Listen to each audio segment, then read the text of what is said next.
Assalamualaikum warahmatullahi wabarakatuh, para sobat-sobat surga.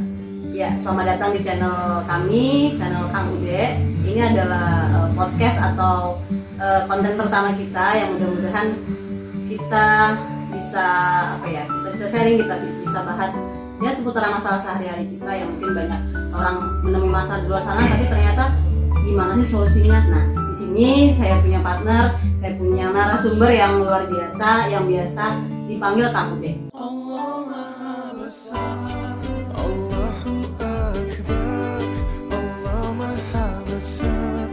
Ampuni aku, berikan rahmat-Mu, tunjukkan jalan-Mu. Kita langsung mulai aja. Jadi channel kita nih bertema itu spiritual problem solving. Jadi banyak masalah-masalah kita di sehari-hari itu ternyata yang nggak bisa kita selesaikan dengan kita dengan curhat atau kita cari cari lewat YouTube atau Google. Ternyata kita kadang kan perlu seseorang yang paham apa masalah itu, kita harus tahu apa akar masalahnya. Oke, untuk kali ini kita akan bahas terkait masalah seputaran rumah tangga. Jadi itu sebelumnya kita perkenalan dulu narasumber kita yang luar biasa ini. Kang Ude, silakan Kang Ude memperkenalkan diri Kang Ude biar para sobat-sobat Kang Ude ini tahu nih siapa narasumber yang bakal jadi memberi nasihat-nasihat lah di masalah-masalah kita sehari-hari. Ya, silakan Kang Ude. Baik, assalamualaikum warahmatullahi wabarakatuh, sahabat-sahabat Kang Ude. Dan alhamdulillah hari ini kita diizinkan oleh Allah untuk bertatap muka mungkin secara jauh ya, dan kemudian kita ada channel di sini yaitu SPS Spiritual Problem Solving, dan kebetulan di sini ada Mbak Pela yang beliau ingin menanyakan tentang masalah seputar kehidupan dan terutama tentang masalah rumah tangga. Alhamdulillah kebetulan saya diizinkan oleh Allah, saya menjadi marketingnya Allah dan juga menjadi pengasuh dari komunitas Bengkel Iman. Ya, dan saya akan membantu masyarakat siapapun yang mereka punya masalah tentang kehidupannya secara spiritual, gitu kira-kira Mbak Pela. Ya, saya rasa memang banyak ya Kang ya masalah yang kita hadapi di dunia ini. Mungkin nggak ada orang di dunia itu yang nggak ada punya masalah. Ya, sekecil apapun pasti punya masalah. Cuman kan Allah juga sudah bilang bahwa masalah itu dihadirkan atau diberikan itu plus dengan solusinya. Nah, solusinya itu yang kadang-kadang kita nggak sadar. Ternyata mungkin solusinya itu kita mencari kemana-mana, kita cari jalan keluar. Ternyata yang harus kita cari itu ternyata cari jalan ke dalam, Kang ya. Betul. Kayak gitu. Jadi kita mau bingung harus ke mana, ke dokter, ke mana, segala macam. Cuman ternyata solusi itu ada dalam diri kita sendiri. Nah, ini akan banyak masalah-masalah yang kita bahas. Untuk kali ini mungkin saya lebih spesifik membahas terkait permasalahan dalam rumah tangga nih Kang. Jadi keren. Kan banyak nih ya pasangan-pasangan atau keluarga-keluarga yang ternyata di luar sana tuh kita lihat harmonis, tapi ternyata tidak nih Kang. Itu seperti saya ini punya kawan nih Kang ya. Jadi mereka itu sudah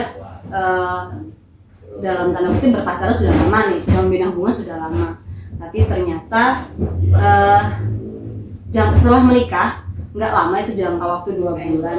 2 bulan itu ternyata saya mendengar ada masalah sama bulan pertama sudah dengar ada masalah. Cuma saya juga nggak berani nanya kenapa nih Mas. Nah, cuma mendengar seperti itu. Dan ternyata problemnya kita tidak tahu apa. Problemnya kita nggak tahu apa nih. Padahal kan kalau dilihat tuh jangka waktu yang maksudnya hubungan yang lama itu kan harusnya mereka sudah tahu satu sama lain gitu kan ya. Cuman ternyata pada setelah menikah jangka 2 bulan saya dengar kabarnya sudah divorce nih Mas, dalam antara untuk cerai gitu. Berbubar gitu ya. Berbubar. Nah, itu kira-kira apa ya Kang?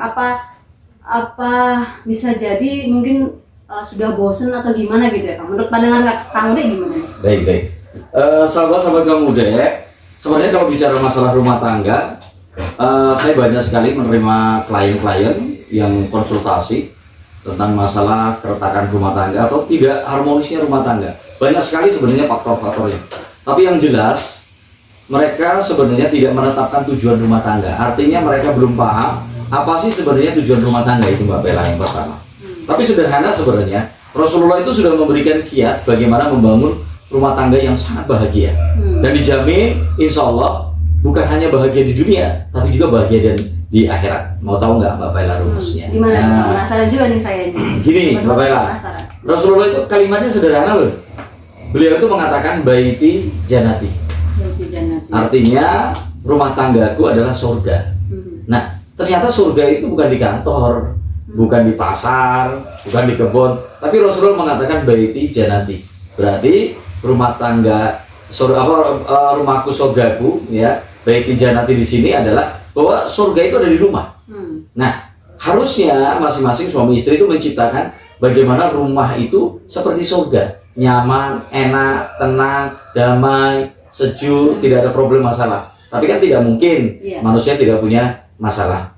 Coba kita lihat bagaimana sih Rasulullah membangun rumah tangga. Kita tahu kalau secara fisik rumah Rasulullah itu sederhana, Mbak Bella. Rumahnya mungkin tidak begitu mewah, ya. Kalau tidur bukan di spring bed, don't low pillow yang hebat, tapi Rasulullah itu tidur beralaskan pelepah kurma yang kadang-kadang sampai ngecak, gitu. Terus kemudian kita lihat makan beliau juga tidak begitu mewah. Beliau makan kadang-kadang 3 butir kurma, sepotong roti, dan minumnya seteguk air jam-jam. Tapi di kesederhanaan seperti itu, beliau mampu mengucapkan kalimat baiti janati. Nah, perkaranya bagaimana sih membangun rumah tangga yang baiti janati? Baiti janati ternyata ada 4 hal nih, paling penting. Pertama begini Mbak Bella, bahwa rumah tangga Rasulullah itu, pondasi rumah tangganya adalah tawadu. Mbak Bella tahu nggak tawadu? Jadi tawadu itu adalah kerendahan hati. Jadi kalau seorang suami dan istri dia sudah memiliki sifat karakter yang tawadu, rendah hati, ya, tidak mengedepankan ego. Biasanya Mbak Bella, rumah tangga yang itu cenderung berantakan, yang bermasalah, itu masing-masing itu mengedepankan ego.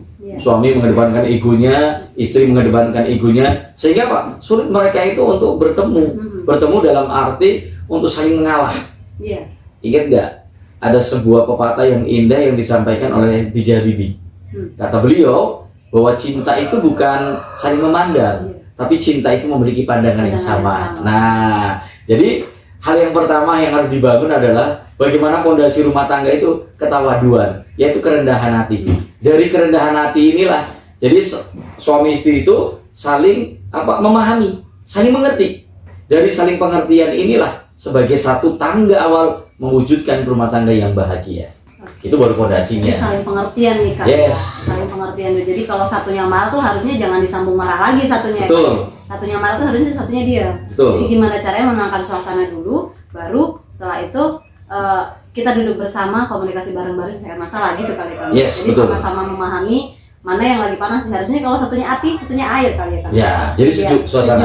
Gitu. Makanya disebut tawadu ini sebagai fondasi. Ya. Nah, rumah mewah pun kalau dia membangun dari fondasi yang rapuh itu gampang rubuh. Karena kita melihat banyak orang yang membangun rumah itu seperti istana kardus. Mak tahu nggak? Begini Mbak Bella, istana kardus. Kalau istana kan pasti mewah bagus, tapi karena terbuat dari kardus, maka mudah sekali hancur. Nah, itu yang pertama. Yang kedua, rumah tangga Rasulullah itu dindingnya, istilah kalau rumah itu dindingnya adalah istiqomah. Nah, dan ternyata yang kedua nih Kang. Yang kedua ya, setelah tawadu kerendahan hati, yang kedua istiqomah. Istiqomah ini artinya suami istri itu saling bisa mewujudkan keistiqomahan dalam beribadah, gitu. Nah, jadi karena apa? Faktor yang sangat luar biasa dalam membangun rumah tangga itu adalah ibadah. Kalau istrinya rajin baca Quran, maka istiqomahkan. Ya, suaminya rajin ke masjid, istiqomahkan. Kalau ini saling mengistiqomahkan dalam ibadah, ini akan kuat, tidak akan mudah digoyahkan.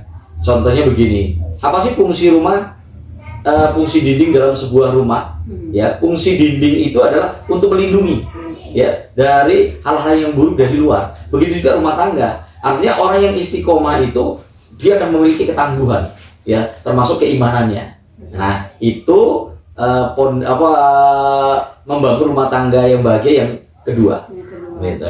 Oke. tadi ada 4 nih Kang ya. Ada 4. Jadi yang pertama tawadu, yang kedua istiqomah. Jadi istiqomah itu dalam hal ibadah. Siap, Jadi memang betul. harus ibadah itu terus menerus. Yang mas sudah ibadah itu kalau suaminya tadinya belum tepat waktu sholatnya, Istri yang langsung harus menguatkan. menguatkan. Oke, Betul. jadi saling melengkapi. Terus yang sudah baik itu tadi Yes. istiqomah kan. Betul sekali. Oke. Kemudian yang Sebelum lanjut, like, komen, dan subscribe. Jangan lupa di-share dan bunyikan loncengnya ya.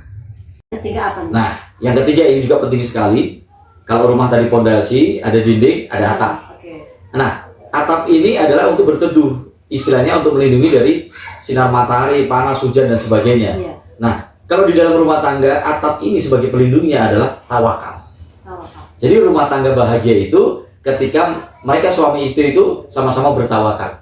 Artinya menyerahkan segala persoalan itu kepada Allah. Pada Allah. Ketika seorang suami istri ada problem, maka selesaikanlah di atas sejadah. Mereka sholat, mungkin tahajud, minta ke Allah. Jangan dulu diceritakan ke orang-orang gitu. Nah, karena kadang-kadang kalau kita cerita kepada orang yang tidak pas, kadang-kadang masalah itu bukan selesai tapi Benar. malah runyam, tambah lebar ya. nambah melebar gitu. Makanya atap di sini dalam rumah tangga Rasul itu adalah tawakal. Tawakal. Wah. Berarti menyerahkan semuanya ke Allah. Betul Karena masalah sekali. itu datang dari Allah, solusi juga pasti ada dari Allah. Yes. Mungkin bisa jadi masalah itu juga hadir rumah tangga itu untuk memperkuat rumah Yes, tangga betul. itu ya Kang ya, gitu ya. Karena gini Mbak Bella, kalau toh ada masalah itu disyukuri. Iya. Aneh kan? Iya. Kok punya masalah disyukuri? Disyukuri makanya. Karena Rasulullah mengatakan, man yuridillahu bihi khairan yusibhu. Barang siapa yang Allah ingin berikan kebaikan, termasuk kebaikan di dalam rumah tangga, maka Allah berikan masalah. Nah, tinggal bagaimana menyikapi masalah itu. Jangan justru kita mengeluh ketika ada masalah, cari pesan cintanya. Ini pesan cintanya apa sih? Hikmahnya, Nah. hikmahnya, pelajarannya apa? Betul gitu. sekali. Mungkin dengan kalau kita sudah punya masalah ini, masalah satu ini, mungkin di masalah yang berikutnya kita sudah pernah menghadapi masalah ini, mungkin bisa menguatkan lagi di masalah Yes. berikutnya. Gitu, Kang. Kemudian yang keempat nih Kang, yang terakhir nih Kang, apa nih? Nah, yang terakhir untuk sahabat-sahabat Kang Ude supaya nanti rumah tangganya kuat, ya tadi sudah pondasinya saya jelaskan, Dindingnya. kemudian dindingnya, kemudian atapnya. Nah, rumah itu ada perabotannya. Nah, jadi perabotan rumah tangga Rasulullah untuk membangun rumah tangga bahagia itu adalah pertama adalah qanaah. Gitu. Kemudian syukur dan sabar. Satu lagi ikhlas. Nah, kalau di dalam rumah tangga itu suami, misalnya ada Mbak Pela deh. Mbak Pela ini sebagai seorang istri ikhlas dalam melayani suami, juga melayani anak, di dalam menjalankan aktivitas sebagai ibu rumah tangga maupun sebagai istri ikhlas. Insya Allah ini sebagai perabotan. Itulah permata yang indah sehingga rumah tangga itu menjadi sejuk, menjadi surga adem. Kita ngelihat banyak rumah tangga yang dia memiliki rumahnya besar, AC di mana-mana, setiap kamar ada. Tapi karena tidak adanya pondasi yang kuat, ya, berupa ketawaduan di sini, maka itu terasa panas. Tapi walaupun rumahnya itu sederhana, biasa, tapi tidak dilengkapi dengan AC, tapi karena mereka memiliki 4 hal ini, dan istrinya ikhlas, suaminya juga ikhlas, memiliki rasa syukur dan sabar dalam menjalani, terutama sabar nih, Mbak Bella. Gitu. Sabar ini penting karena dalam rumah tangga itu pasti yang namanya perbedaan itu ada. Iya. Nah, kalau kita tidak mampu memiliki rasa kesabaran dalam menjalani hidup rumah tangga, ini repot. Nah, ini ibarat AC, walaupun rumahnya biasa, tapi menyejukkan. Iya. AC-nya dari dalam berarti. Dari dalam, betul Bukan sekali. dari Gitu. luar ya Kang. Bukan. Nah, inilah yang luar biasa yang mudah-mudahan menjadi solusi untuk sahabat-sahabat Kang Ude di channel Spiritual Problem Solving di Bengkel Iman. Yang mudah-mudahan ini akan berkelanjut ya. Iya. Mudah-mudahan ya Mbak Bella ya. Iya, Oke, saya kembalikan ke Mbak Bella. Oke, ya sobat Kang Ude, kita tadi sudah sedikit ngobrol dengan Kang Ude. Ya ini luar biasa, ternyata banyak yang nggak kita sadari nih. Kita berumah tangga, cuman ya asal jalan aja gitu. Ternyata Betul, memang kita berumah tangga dalam hal apapun kita harus menyertakan yang namanya Allah, karena kita semua harus bersandar ke Allah Subhanahu Wa Taala yang memberikan masalah dia, yang solusinya pun ada dia. Artinya pada saat kita menghadapi masalah, semuanya kita kembalikan ke Allah. Itulah tadi landasannya, kita harus yang pertama ada fondasinya tawadu, Betul. rendahan diri, kemudian dindingnya itu adalah Istiqomah. kemudian atapnya itu adalah Tawakal, tawakal, kemudian perabotannya itu ada ikhlas, Qanaah, qanaah, ikhlas, ya, sabar, dan nah, syukur. dan syukur. Nah, itulah salah satu kunci. Mungkin banyak ya Kang ya yang Betul. masih. Jadi nih Bapak Ila satu lagi. Gimana? Nah artinya keempat ini sama saja kita itu dalam hidup melibatkan Allah. Iya. Allah dulu, Allah lagi, dan Allah terus. Tiga hal ini ada dalam rumah tangga, maka yakinlah rumah tangga kita akan bahagia. Itu yang disebut dengan rumah tangga yang sakinah, mawadah, warahmah. Nah ini menarik nih, sakinah, mawadah, warahmah. Nanti akan kita bahas di kesempatan selanjutnya Yes. Kang ya. Karena Betul mungkin sekali. selama ini banyak orang selamat ya, semoga sakinah, mawadah, warahmah. Nah, tapi kita nggak tahu di sebenarnya Konsepnya bagaimana konsepnya gitu. seperti apa. Yes. Oke, ini awal kita mudah-mudahan akan berlanjut terus. Buat sobat-sobat Kang Ude yang mau punya pertanyaan atau mungkin punya punya masalah yang mau dibahas, silahkan komen di channel kami dan silahkan subscribe. Mudah-mudahan ini jadi salah satu Ladang amal ya. ladang amal kita semua, jadi salah satu pemecah masalah buat kawan-kawan, buat sobat-sobat Yang bingung-bingung selama ini di mana-mana ya. Iya, mungkin kita mau curhat sama kawan bukannya selesai, tapi ya itu tadi Yes. kata udah ya, ternyata melebar malah jadi cerita kemana ya. Mungkin sekian sobat Kang Ude. Nah sebelum ditutup, tentunya kita berdoa nanti. Kita doakan yang menonton, yang sukses juga di sini, kita doakan rumah tangganya itu rumah tangga yang selalu bahagia, Amin. sakinah, mawadah, warahmah. Oke? Oke, sekian sobat Kang Ude. Sampai jumpa di channel selanjutnya. Sampai jumpa di kesempatan selanjutnya. Saya akhiri. Wassalamualaikum warahmatullahi wabarakatuh.